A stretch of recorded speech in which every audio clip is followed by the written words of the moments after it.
मैं जाकर हल्का सुर को बताता हूँ, उसके लिए 2 शिकार टपके हैं। तू मेरा आज नाश्ता बनेगा और ये परी मेरी दासी बनेगी। तुम राक्षस अच्छी तरह जानते हो, तुम हम परियों की ताकत के आगे असमर्थ हो जाते हो, इसलिए अच्छा है तुम यहाँ से चले जाओ, वरना मैं अपनी छड़ी से तुम दोनों को नष्ट कर दूंगी। हाँ, ये बहुत ताकतवर परी है, इसकी एक छड़ी पड़ी तो तुम भस्म हो जाओगे। चले जाओ चुपचाप यहाँ से। ओह, अरे हिचक, इन्हें बताओ जरा। मैंने देखा है, तुम्हारी छड़ी को देखा है परी मैंने, वो अब किसी काम की नहीं रही।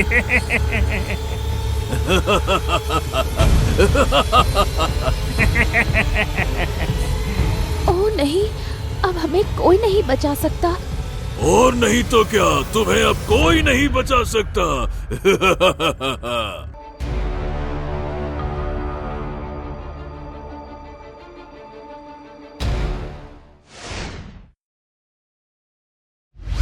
सोनपुर कस्बे में 2 व्यापारी रहते थे, रतन सिंह और मणिराम। दोनों काफी अच्छे मित्र थे, इसलिए साथ में मसाले और नमक का व्यापार करते थे। 57 बोरा, 60 बोरा। आई, ए मणि, ये देख तो सही, धर्मपुर के सेठ ने तो अभी तक भुगतान ही नहीं किया है, देख। अरे तू चिंता बहुत करता है। अरे भाई, उस सेठ का 200 बोरे का खपत है, पूरे इलाके में इतनी आपूर्ति सिर्फ हम ही कर सकते हैं। वो चाह कर भी अपने भुगतान से बच नहीं सकता। नई खेप के लिए पिछली खेप का पैसा दो भैया। ये बात तूने सही कही। ले, देखो, नाम लिया और शैतान हाजिर। राम राम, और भाइयों कैसे हो? आइए सेठ जी, आइए, आप ही की राह देख रहे थे। हाँ, तो मुझे 200 बोरे के माल की जरूरत है। अरे सेठ जी, आप पहले बैठो तो सही, तशरीफ तो टिकाओ। 200 बोरे कहीं, हम तो 400 बोरे दे दें। इतनी भी क्या हड़बड़ी है, बैठो, चाय पानी पियो, बातें करो, आओ बैठो। अरे व्यापारी भाइयों, आपको तो पता ही है, मुझे बंदरगाह की ओर जाना है, मेरा जहाज इंतजार कर रहा है। बैठ के चाय पानी करने लगा तो जहाज तो गयो भैया फिर। अरे सेठ जी, जहाज कहीं भागा जा रहा है क्या? अच्छा, वैसे ये बताइए, आपका पिछला बकाया अभी तक चुकता नहीं हुआ है? देखो भाई, अगली बार सारा बकाया ले लेना, बस इस बार मुझे बख्श दो, बस इस बार। ना ना ना ना ना सेठ जी, बिल्कुल नहीं। पहले तो आपको पुराना बकाया देना पड़ेगा। आप पुराने ग्राहकों में से हो, हमने बड़ी मुश्किल से आपका माल बचा के रखा है, वरना तो परमपुर का सेठ इन मसालों के लिए कब से हमारा सिर खा रहा है कि दे दे भैया। हमने कहा ना, हमारा ग्राहक सेठ है, हम उसी को देंगे। अब बताओ भैया, आप कह रहे हो कि बकाया नहीं देना है। अरे भाई, तो पहले बताना था ना, वो परमपुर का सेठ तो मेरा सबसे बड़ा प्रतिद्वंदी है। मैं पिछला बकाया तो क्या, आज की कीमत भी अभी चुका कर देता हूँ, लेकिन उसको माल नहीं देना, एक भी बोरा नहीं, सारा मैं लेके जाऊंगा। ये हुई ना असली सेठों वाली बात। मूंछों पे ताव दे के, छाती ठोक के, पैसा सीधे हाथ में। अल्लाह दबाते हैं आपका माल। ए भैया, चलो सेठ जी का माल ला दो, चलो चलो चलो चलो।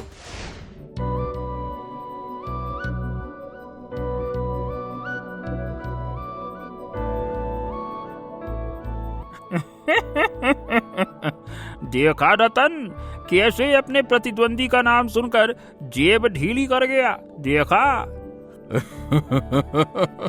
बिल्कुल मणि, तुम्हारे जैसा समझदार व्यापारी हो तो धंधा तो अच्छा ही चलेगा नी।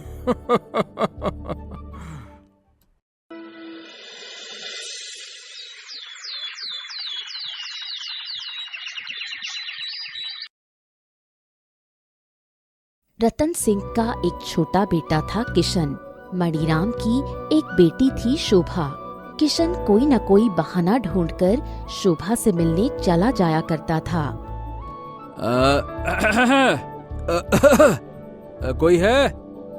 मणिराम जी घर पे है क्या? पिताजी तो किसी काम से बाहर गए हैं।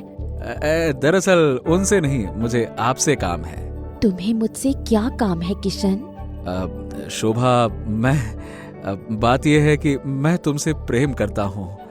जाकर पहले अपने पिता से बात करो।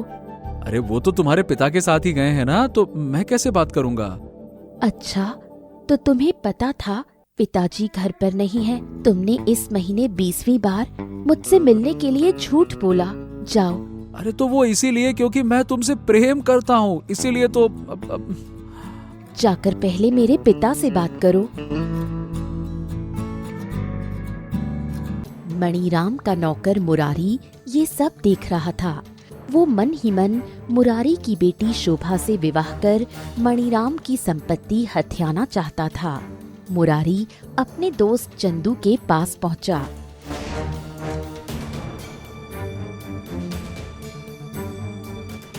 चंदू, इस ससुरा किशन तो फिर से शोभा पर डोरे डाल रहा है। शोभा मेरी है, मेरी।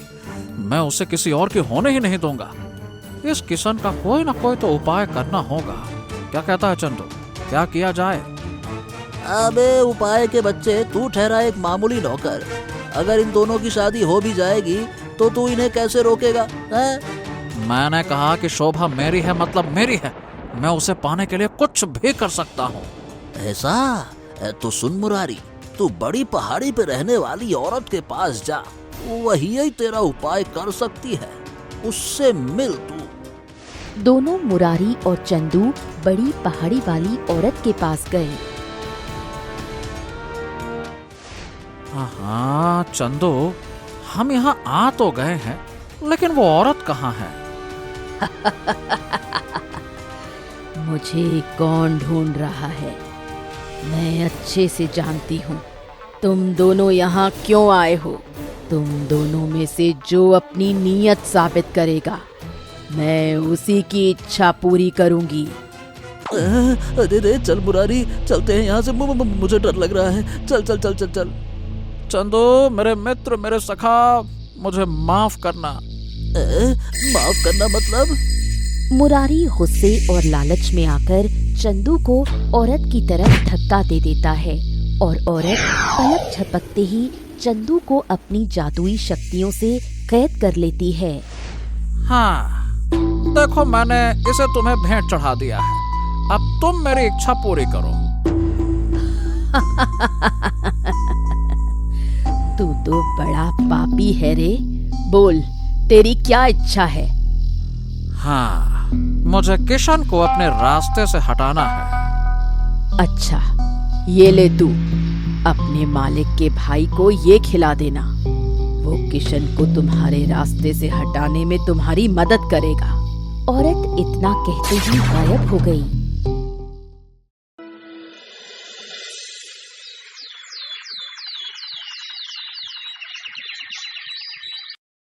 मुरारी शोभा के पिता मणिराम के भाई हीरा यानी शोभा के चाचा के पास चाय लेकर गया और जाने से पहले हीरा की चाय में औरत की दी हुई पुड़िया में से एक सफेद नमक जैसा पदार्थ मिला देता है। ना ना ना ना ना ना ना ना। छोटे मालिक नमस्कार, मेरा सलाम, कैसे है? अरे मुरारी, क्या बात है भाई, क्या काम है? काम क्या है, ये लीजिए बढ़िया गर्मा गर्म कड़क चाय। हाँ, रतन सिंह का बेटा किशन शोभा से मिलने आया था। तो क्या हो गया? छोटे मालिक, आप बड़े भोले हैं। आप उस किशन को जानते नहीं हैं। एक तीर से दो शिकार करने वाला आदमी है। छोटे मालिक, किशन की नजरें छोटी मालकिन के लिए सही नहीं लगती हैं। ये क्या फालतू की बातें कर रहा है? मालिक, मेरी बात समझिए। मुझे लगता है कि उसके इरादे ठीक नहीं हैं। क्या बातें कर रहा है? किशन काफी सीधा लड़का है। अगर वो शोभा को पसंद करता है तो अच्छी बात है। वैसे भी मैंने बड़े भाई को दोनों की शादी के बारे में सलाह भी दी है। छोटे मालिक, आप हैं बड़े भोले मालिक। सीधे सीधे कहो मुरारी, आखिर कहना क्या चाहते हो?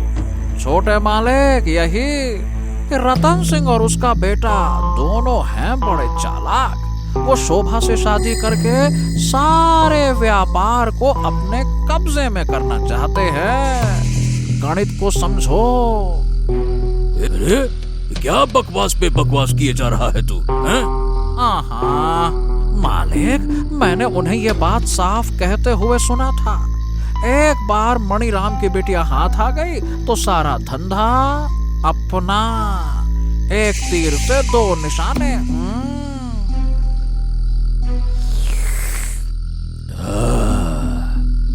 तुमने बड़े मालिक को ये बात क्यों नहीं बताई?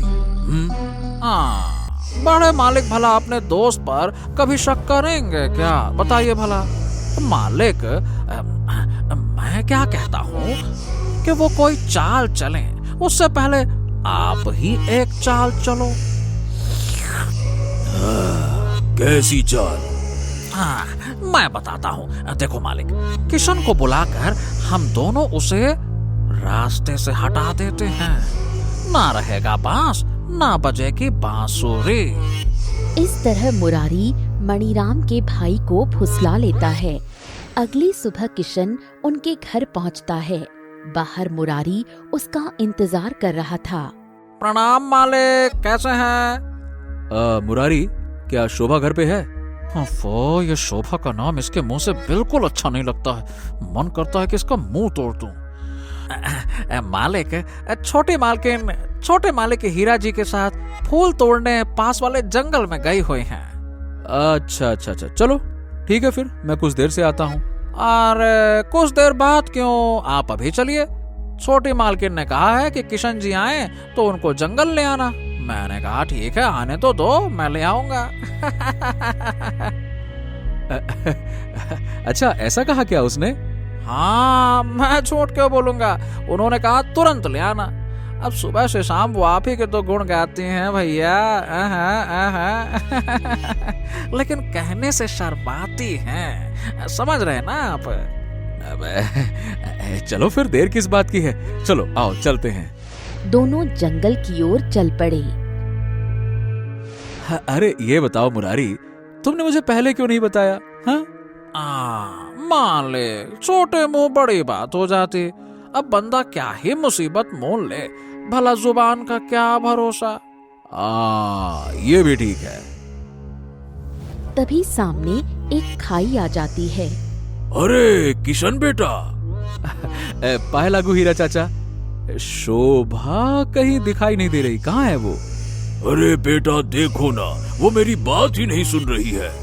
क्यों, क्या हुआ चाचा? देखो, नीचे बड़ी खतरनाक जगह फूल तोड़ रही है। देखो जरा उस तरफ, वहाँ पे। कहाँ चाचा, मुझे तो दिखाई नहीं दे रही। शोभा, ओ शोभा, बचाओ, अब यह किशन का बच्चा कभी शोभा का नाम भी नहीं लेगा। हे भगवान, हमने ये क्या कर दिया? छोटे मालिक, आपने किशन को रास्ते से हटा दिया। उसी वक्त एक परी वहीं नीचे जंगलों में अपनी जादुई छड़ी लेकर उड़ रही थी। तभी ऊपर से गिरता हुआ किशन ठीक उससे जा टकराया। हाँ, मुझे परलोक ही भेज दो। परी के इतना कहते ही एकाएक एक जादुई रोशनी फैली और परी किशन के साथ परलोक पहुंच गई। अरे ये क्या हुआ? मैं कहाँ आ गया हूँ? अरे नहीं, गुस्से में मैंने परलोक का जादू पढ़ दिया। और तुम कौन हो? पहले तो मुझे तुमसे पूछना चाहिए था कि तुम कौन हो और मेरे ऊपर कैसे आ टपके। मुझे किसने धक्का दिया था?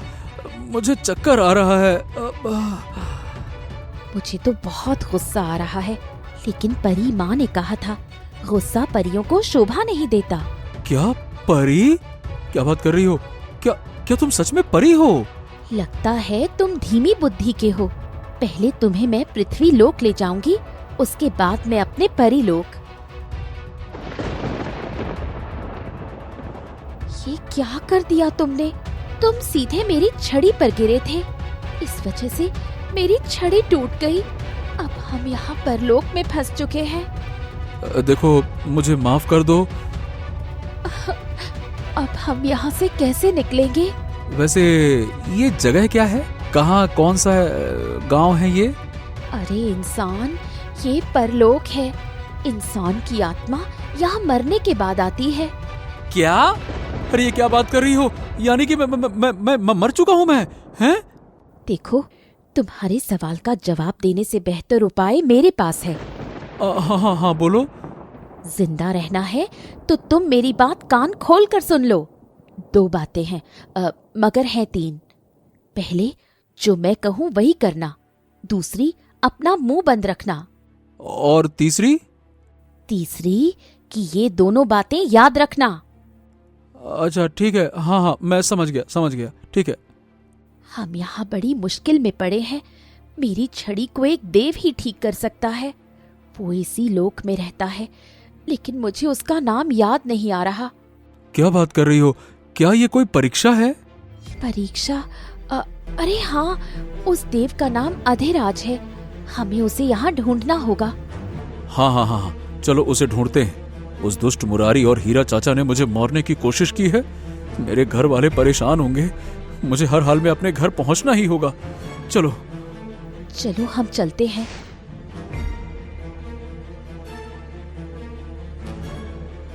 दूर से इन दोनों को एक बौना शैतान देख रहा था।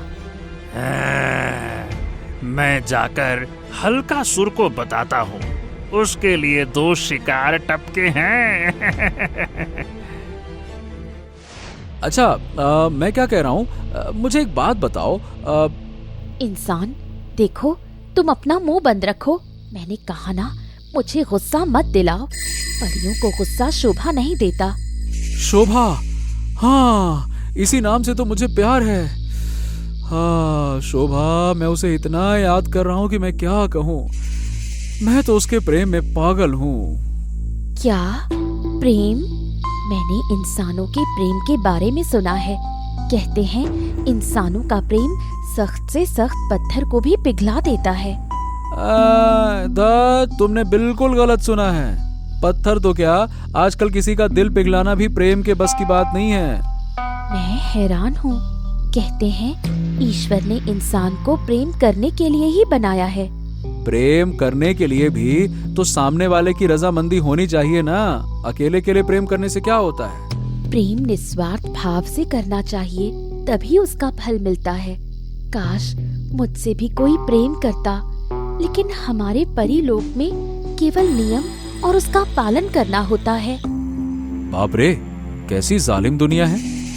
इसलिए तो हम परियां इंसानों को देखने पृथ्वी लोक आते हैं। अच्छा, वो सब तो ठीक है, लेकिन अब तुम मेरे इलाके में हो। अरे बाप रे, ये इतनी भयानक आवाज में कौन बोल रहा है? ये तो एक राक्षस है। क्या बात कर रही हो? राक्षस? तो अब हम क्या करेंगे? अब तुम कुछ नहीं करोगे मानव। अब जो करूंगा मैं करूंगा। तू मेरा आज नाश्ता बनेगा और ये परी मेरी दासी बनेगी। तुम राक्षस अच्छी तरह जानते हो, तुम हम परियों की ताकत के आगे असमर्थ हो जाते हो। इसलिए अच्छा है तुम यहाँ से चले जाओ, वरना मैं अपनी छड़ी से तुम दोनों को नष्ट कर दूंगी। हाँ हाँ, ये बहुत ताकतवर परी है। इसकी एक छड़ी पड़ी तो तुम भस्म हो जाओगे। चले जाओ चुपचाप यहाँ से। ओह, अरे हिचक, इन्हें बताओ जरा।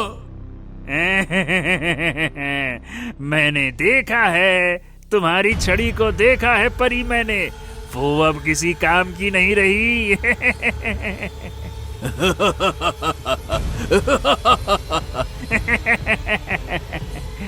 ओह नहीं, अब हमें कोई नहीं बचा सकता। और नहीं तो क्या, तुम्हें अब कोई नहीं बचा सकता। अरे महान हल्का सुर, तुम क्यों तकलीफ करते हो? इन दोनों के लिए तो मैं ही काफी हूँ। नहीं, दूर रहो मुझसे। ए देखो देखो देखो, सामने मत आना। हाँ, दूर रहो दूर रहो। अच्छा, क्या कर लोगे तुम मामूली इंसान हैं? अब मैं इस परी को अपने साथ अपनी गुफा में ले जाता हूँ। तुम इस इंसान की हड्डियां निकालकर मेरे गुफा में ले आना। आज हम मानव के भोज का आनंद लेंगे। मानव भोज होगा, मानव भोज। हाँ हाँ हाँ, बिल्कुल बिल्कुल, मैं ले आता हूँ इसको।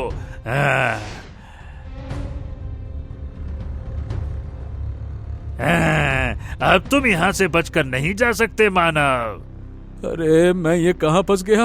अरे कोई है क्या? कोई तो बचा लो, कोई है? अरे कोई है क्या? किशन, मेरे पोते। ये कौन बोला? ये मैं हूँ तुम्हारा दादा। मेरे दादा? अरे उनको गुजरे हुए तो 2 साल हो गए। अरे बेवकूफ, मैं तुम्हारे दादा की आत्मा हूँ। तुम मुझे केवल सुन सकते हो।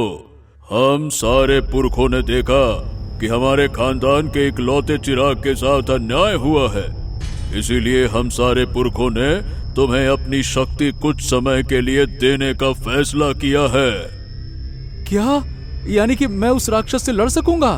हाँ पुत्र, लेकिन बेटा याद रखना, तुम इस शक्ति का राज किसी को भी नहीं कहना। मैं तुम्हारे अंदर प्रवेश कर रहा हूँ।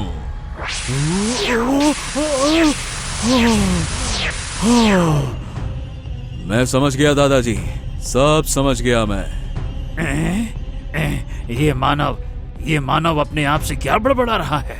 खैर, मुझे क्या, जल्दी से इसकी खाल निकालता हूँ, वरना हल्कासुर मेरी खाल उधेड़ देगा।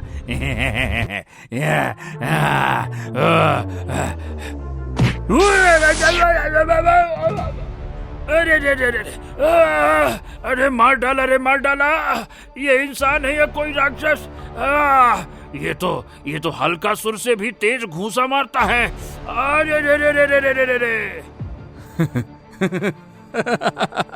ये तो अद्भुत हो गया, कमाल हो गया। देखो पुत्र, मैं एक बार फिर से कह रहा हूँ, अपनी ताकत का राज किसी को मत बताना, वरना ये ताकत की माया खत्म हो जाएगी और तुम वापस से साधारण मानव बन जाओगे। अरे वाह, ठीक है, मैं इस वरदान के बारे में किसी को नहीं बताऊंगा, ठीक है? बिल्कुल। अब जाकर उस परी को छुड़ा लो, वो तुम्हें तुम्हारे घर तक पहुंचा देगी। जाओ। अबे ओ राक्षस, क्यों बे? तू मेरी हड्डियां निकालने चला था ना? चलो, अब बताओ कि वो हल्कासुर उस परी को लेकर कहाँ गया है। बताओ, वरना मैं तुम्हें छोड़ूंगा नहीं। बता, मैं कहता हूँ बता। रुको, मुझे मत मारो। मैं तुम्हें हल्कापुर के गुफा में ले चलता हूँ। कहाँ फंस गया? चल।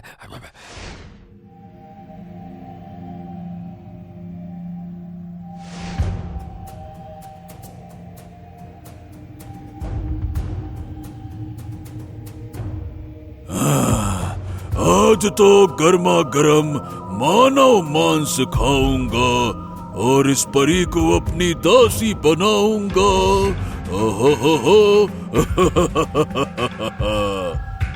देखो, मुझे यहाँ से जाने दो। मैं वादा करती हूँ, तुम्हें जो चाहिए मैं दिलाऊंगी। ओहो, उसकी कोई जरूरत नहीं है। मुझे जो चाहिए सब मेरे पास है। हिचक, अरे तुम्हारी ये हालत किसने की? वो इंसान। अबे ओ हल्कासुर के बच्चे, उस परी को यहाँ से आजाद कर दे, वरना तेरा भी यही हश्र करूंगा जो तुम्हारे इस सेवक का किया है। मामूली मानव, तेरी ये हिम्मत! इस लोक के महान राक्षस हल्कासुर को चुनौती दे रहा है तू? अरे मानव, यहाँ से भाग जाओ वरना तुम भी मारे जाओगे। हकलासुर की अच्छी पिटाई हो जाती है और किशन हिचक और हकलासुर को बांध देता है। हाँ, रुको परी, मैं तुम्हें आजाद करता हूँ, रुक जाओ। तुम तो कोई मामूली इंसान नहीं हो, आखिर तुम हो कौन? ओफो, ये सब बातें छोड़ो और ये बताओ, यहाँ से निकलने का क्या उपाय है? हमें अधिराज को ढूंढना होगा। हमें पता करना होगा वो कहाँ रहते हैं। इस राक्षस को पता होगा। क्यों बे हल्कासुर, ये अधिराज नाम के देव हमें कहाँ मिलेंगे? बोल। अबे बताता है कि तू एक दो घूंसा फिर से बोल। अरे नहीं, मुझे मत मारो। वो उत्तर की ओर अपने बगीचे में रहता है। उत्तर की ओर, उस तरफ। वो हमारे परीलोक में काफी भ्रमण करते हैं। मैं उन्हें अच्छी तरह जानती हूँ। ठीक है, फिर चलो उत्तर की ओर चलते हैं। चलो।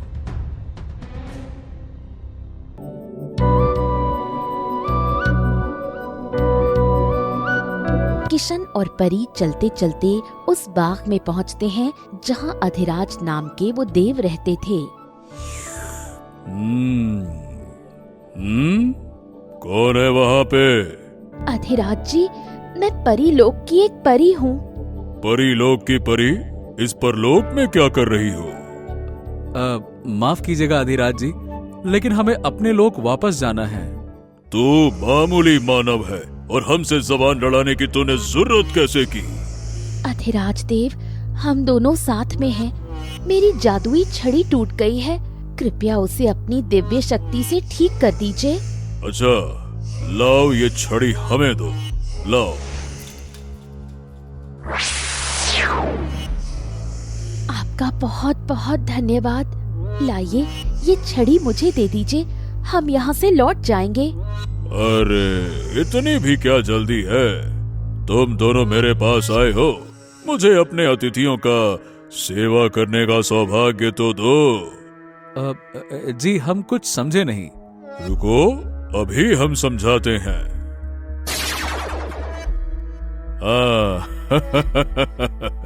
लो लो लो लो, थोड़ा सा लो, अपना मनोरंजन करो और यहाँ विश्राम करो। अरे वाह, इतने सारे पकवान। नहीं देव, हम आपके सामने भोजन नहीं कर सकते।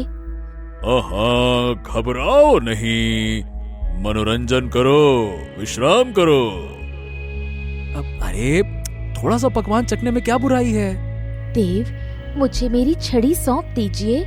एक शर्त पर। कौन सी शर्त? यही कि तुम दोनों मेरे साथ दावत करो। वाह, अजीब संसार है, सब यहाँ दावत करवाने पे उतावले हैं। क्या बात है? यहाँ इस लोक में कोई काम नहीं है, सब यहाँ खुद का मनोरंजन ढूंढते हैं। आओ मेरे साथ आओ। अरे आओ भी, आओ आओ। सुनो मानव, इस देव के इरादे कुछ ठीक नहीं लग रहे। अरे मुझे तो कुछ गड़बड़ नहीं लग रही, सब ठीक तो है, क्या दिक्कत है? तुम इंसान हो, अपनी बुद्धि का इस्तेमाल करो। इंसानों की बुद्धि तीनों लोकों में सबसे तेज मानी जाती है। हाँ, कोई मुफ्त में दावत नहीं देता, उसे कुछ न कुछ चाहिए होता है। बिल्कुल ठीक।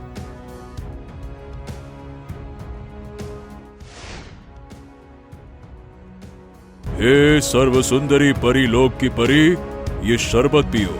ये एक बहुत ही दुर्लभ फल का रस है। मैं पीऊं? तुम नहीं मानव, ये खास परियों के लिए है। एक बार चखो और हमें बताओ कि इसका स्वाद कैसा है। हम इसे तुम्हारे साथ परी लोक के लिए भिजवा देंगे, चख के देखो। क्या तुम इसे परी लोक में भिजवाओगे? हाँ, क्योंकि हम वहाँ जाते रहते हैं ना। चख के देखो इसको। मुझे कुछ ठीक नहीं लग रहा, मुझे चक्कर आ रहे हैं। उसकी बातों में आकर परी शरबत पीकर बेहोश हो जाती है। ये तो बेहोश हो गई। देखो मानव, मैं इस परी को अपनी सेविका बनाऊंगा। तुम यहाँ से चले जाओ, मैं अपनी जादुई शक्ति से तुम्हें पृथ्वी लोक भेज दूंगा।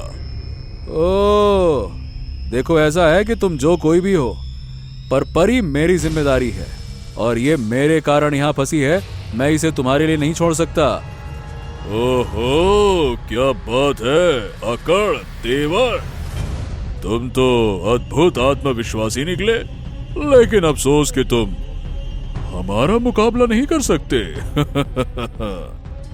क्या? आजमा के देख लो। अच्छा, इस मानव को तो देखो, हमें अभिराज देव को आजमाने को कह रहा है।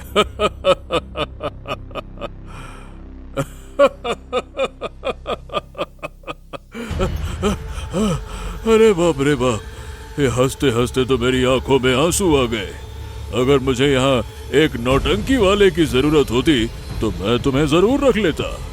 अच्छा चलो, बस करो, मैं अपनी तलवार यहाँ पे रख रहा हूँ। अगर तुम मेरी तलवार उठा लो तो तुम जो कहोगे मैं वो पूरा कर दूंगा। लो, उठाओ। और अगर मैं कहूंगा कि परी की छड़ी उसे वापस कर दो तो करोगे? तू तो ऐसा कह रहा है जैसे हमारी तलवार उठा ही लेगा। चल ठीक है, जा, वापस किया। किशन अपनी पूर्वजों की शक्ति का इस्तेमाल कर वो तलवार आसानी से उठा लेता है। हाँ, ये लो, उठा दिया। अब बोलो, हंस के दिखाओ। हंसो हंसो, क्या हो गया? अरे चुप करो, चुप। तुम लोग इसके साथ हो या फिर मेरे साथ हो? तो चलो, अब अपना वादा निभाओ और जादुई छड़ी परी को वापस कर दो। ओहो, ये मानव तो बहुत चालाक और रहस्यमयी है। जरूर ये कोई राज छुपा रखा है। मुझे धैर्य से इसको फंसाना होगा। मुझे अपनी दूसरी चाल चलनी होगी। क्या हो गया अभिराज, क्या सोच रहे हो? अब हाँ, वाकई वाकई वाकई, क्या बात है, क्या बात है, शाबाश। तुमने वाकई हमें चुप करा दिया, मानना पड़ेगा। ये लो, परी की जादुई छड़ी लो। अधिराज, अब तुम परी को होश में ले आओ। हाँ, देखो, मैं इसे होश में ले आता हूँ। अधिराज उन अप्सराओं को इशारा करता है। तभी दोनों अप्सरा किशन के करीब आ जाती हैं और उसकी तारीफ करने लगती हैं। अरे वाह, तुम्हारी ताकत तो लाजवाब है। क्या सारे मानव ऐसे ही शक्तिशाली होते हैं? हमें बताओ, हम तुम्हारे सेवक बनने के लिए तैयार हैं। तुमने अधिराज का घमंड तोड़ डाला है। अब वो कहीं मुंह दिखाने लायक नहीं रह गया। हमें बताओ, तुमने ये सब कैसे किया? बताओ न किशन। अप्सराओं के सौंदर्य और सम्मोहन की बातों में न जाने किशन खो गया और अपनी ताकत का राज अप्सरा को बता डाला। तभी एकाएक बिजली सी आवाज कौंधी और किशन को ऐसा लगा मानो उसकी सारी शक्ति चली गई। अच्छा, तो ये थी तुम्हारे ताकत का राज। बड़ा आया, मुझे अधिराज देव को हराने चला था। देख तेरी शक्ति मैंने कैसे छीन ली। ये क्या? ओ, मैंने ये क्या घोर गलती कर बैठा मैं। अब तुम्हारे दादाजी की आत्मा को मैं नर्क में भेज दूंगा। नहीं, ऐसा मत करो। उन्होंने बस मेरे घर वापसी जाने के लिए मेरी मदद की थी। देखो, उनके साथ ऐसा मत करो। ऐसा मत करो तुम। अच्छा ठीक है, तो अगर तू घर वापस गया और दादाजी के लिए हवन किया तो वो नर्क से मुक्त हो जाएंगे। नहीं, ऐसा मत करो। अधिराज अपनी जादुई शक्ति से किशन को एक पिंजरे में कैद कर देता है और दादाजी की आत्मा को नर्क भेज देता है। तब तक परी को भी होश आ जाता है। ओह नहीं, ये तो बहुत बुरा हुआ। लेकिन किशन के पास मेरी छड़ी है, अभी भी उम्मीद बची है। मुझे और मेरी चाल को समझना तेरे बस में नहीं है। क्या करूं? मैं तो बुरी तरह से फंस गया। क्या करूं? किशन, एक उपाय है। मेरी छड़ी तुम्हारे पास है। कहो, मुझे और परी को पृथ्वी लोक में वापस ले चलो। अधिराज अपनी जीत की खुशी में ये भूल गया कि जादुई छड़ी उसने किशन को दे रखी है। परी किशन का हाथ पकड़ लेती है। मुझे और परी को पृथ्वी लोक वापस ले चलो अभी। जब तक अधिराज कुछ कर पाता, किशन और परी दोनों वहाँ से गायब हो जाते हैं। नहीं नहीं नहीं नहीं नहीं नहीं नहीं, मैं एक मामूली इंसान से नहीं हार सकता। नहीं नहीं नहीं नहीं।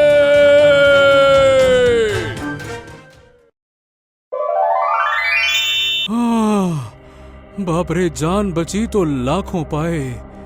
बिल्कुल सही बात है। लेकिन ये बताओ, अधिराज यहाँ आ गया तो? वो यहाँ पर कुछ भी नहीं कर सकता। हर लोक के नियम होते हैं। अगर उसने किसी इंसान से बदला लेने की कोशिश की तो उसे श्राप लगेगा। वो ये खतरा मोल नहीं ले सकता। यानी कि उसे अपनी हार का घूंट पीना ही पड़ेगा। हार का नहीं, बल्कि अपने पाप का। हाँ, मैं वापस तो लौट गया, लेकिन अब सोचता हूँ कि कैसे मुरारी और वो हीरा चाचा से अपना बदला लूं। इस काम में मैं तुम्हारी मदद कर सकती हूँ। क्या बात कर रही हो, सच में? चलो हम अपने जादू से देखते हैं मुरारी और हीरा चाचा क्या कर रहे हैं।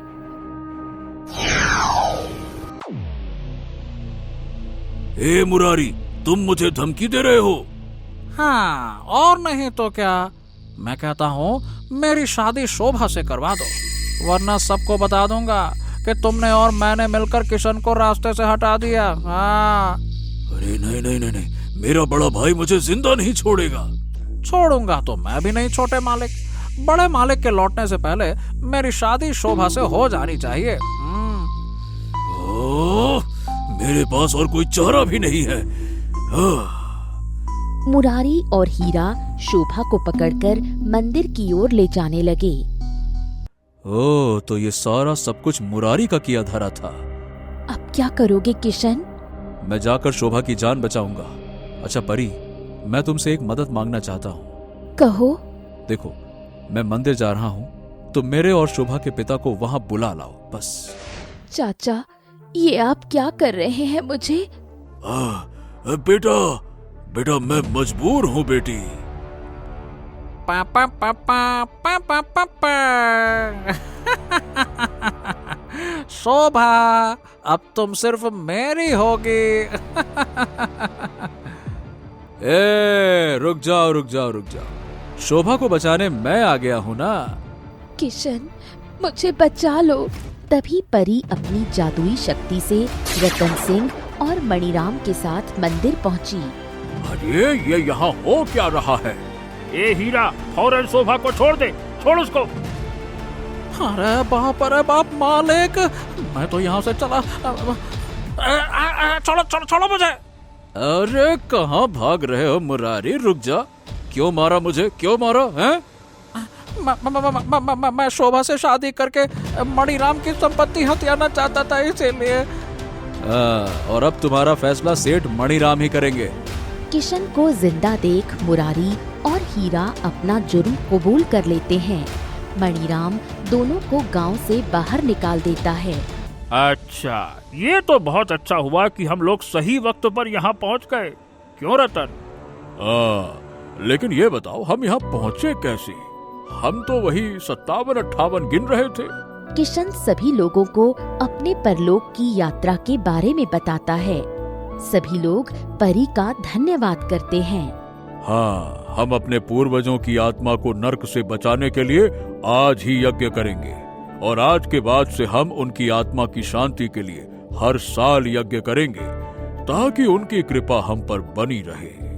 जरूर, अब मैं विदा लेती हूँ।